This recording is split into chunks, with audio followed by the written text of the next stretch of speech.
Welcome back to the corner flag. As you can see, everything is a bit different because, let me tell you something. Okay, so I by mistake deleted the footage. So this video actually was recorded before with MZ, Kabir, and Zaid, but by mistake I deleted the footage. So for this episode, I'll just be alone, but I'll still give you guys my predictions for game week 6, for the big 6. Fortunately, there's no games on Friday night and there's no early kickoff on a Saturday, so this video can still survive. But the first big 6 match for game week 6 is going to be Manchester City versus Nottingham Forest. Let's be honest, it's a convincing win for Manchester City. I was very impressed with Nottingham Forest so far this season. And I mean, they are currently 2 games undefeated, a win against Chelsea and a draw against Burnley. And to be fair, they lost to Manchester United and then the game before that they won. So Nottingham Forest this season are definitely a different Forest from last season. However, they are versus Manchester City. So it will be bold of me to not give a Manchester City win. Last week, none of us gave a Manchester City win. We gave West Ham draw or West Ham win.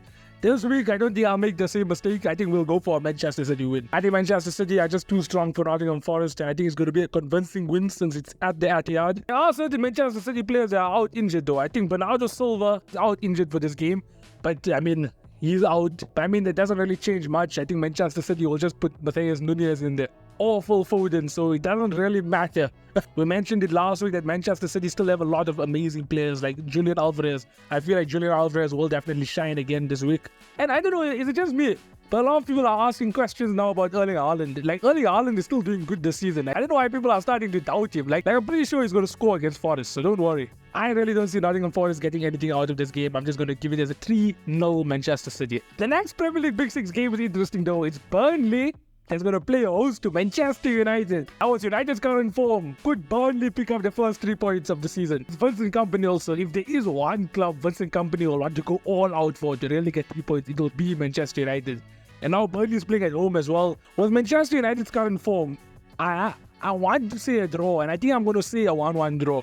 And it's not because Burnley are even promising, because this season Burnley haven't been really that good, I'll be honest with you. Fair enough, they versed hard opponents like Manchester City and Spurs, but still in those games they didn't show much signs of being a threat. But Burnley's latest game against Forest, that 1-1 draw, maybe showing a glimpse of another 1-1 draw here against Manchester United at home. This is going to be a different Burnley now, not really Sean Dyche's Burnley, but it's Vincent Kompany's Burnley. So surely Vincent Kompany will try and work his magic against Manchester United. We'll have to wait and see. But I think a 1-1 draw. Apparently Manchester United's latest injuries, Varane was in training, Amrabat was in training, Mason Mount was in training. So Manchester United are going to come to Turf Moor with a stronger team. Once again, this is going to be their return into the starting 11. So who knows even if they will be up to speed. But yeah, for now, I'm just going to stick with the 1-1 draw for Manchester United. Next up is the North London derby. Now, MZ, if you're watching this, yeah, I think this is going to be a draw, in all honesty. I'm pretty sure MZ was going to go for a win. Spurs, this is going to be their first real big test for the season. I know they versed Manchester United already, but now they're going to be versing Arsenal, who were title challengers last season. They're going to be versing this Arsenal team now away. They're going to be at the Emirates.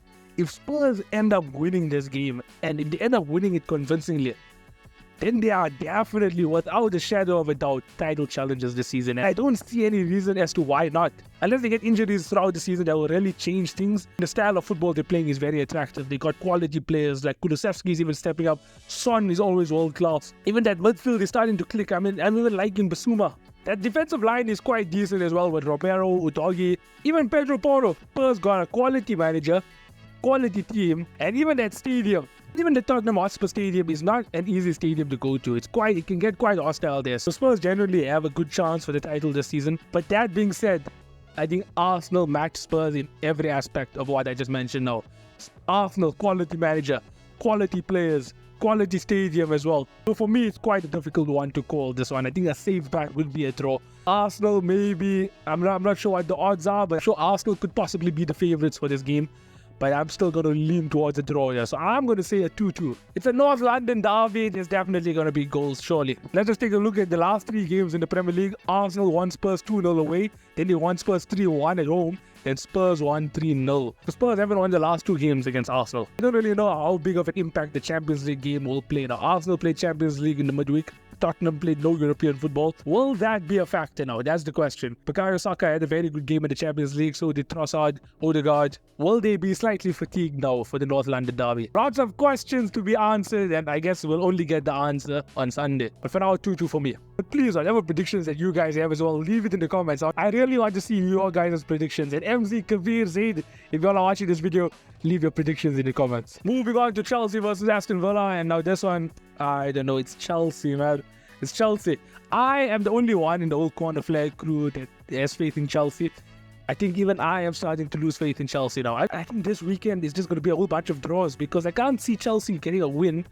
And Aston Villa also this season, they're a bit shaky, they're a bit up and down. And Chelsea's defense isn't really that bad. It's just that Chelsea can't score goals. Because even last season, if you have to think about it, Kepa Arrizabalaga was having a good campaign for Chelsea last season, and Chelsea was still so poor. So it was Chelsea just not being able to score that was the problem. So I think the most important thing for Chelsea is really getting the goals. Nicholas Jackson needs to start firing in front of goal. Listen, it's certainly been a tough first 5 games for Chelsea, and they only got 1 win under their belts this season. I think the fans definitely deserve a win this weekend, but I don't see it coming. I'll be honest with you. Chelsea, I'm not too sure if Moises Caicedo will start. I know he got injured last week, and apparently it was in individual training. He wasn't really in team training, so there's a 50-50 chance he might start. But Chelsea's injury list is quite insane also. I mean, certain players that are still on the rehabilitation programs are Trevor Chalobah, Wesley Fofana, Reece James, and obviously Christopher Nkunku, and new signing Romeo Lavia. So Chelsea still do have a lot of players incoming, but they are going to be versus an Aston Villa team, and an Aston Villa team that when they do show up, they can be very, very dangerous. We've got a dangerous partnership now with Moussa Diaby and Leon Bailey. Oli Watkins may not have scored for Aston Villa this season, but he's still a threat in front of goal. And I mean, it is 14th place Chelsea versus 7th place Aston Villa, so I'm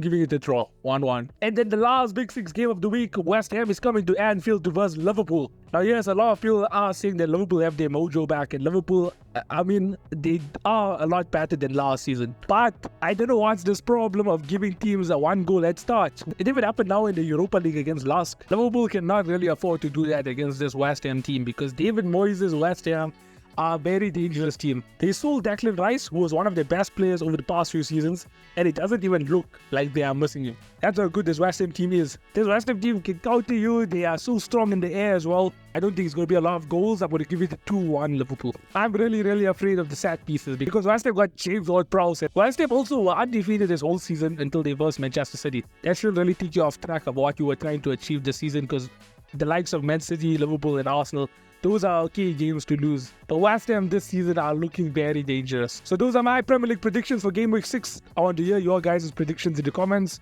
Then let's see if I can get this trophy back, okay? This trophy is actually Zaid's, don't tell him. Zaid actually ended up getting the most predictions correct for Game Week 5, okay? So let's see who can get the most correct for Game Week 6. Because Kabir, MZ, and Zaid will all leave their predictions in the comments here of this video, okay? So I hope you guys enjoyed the video. Please like, subscribe, and I'll see you guys next time. See ya.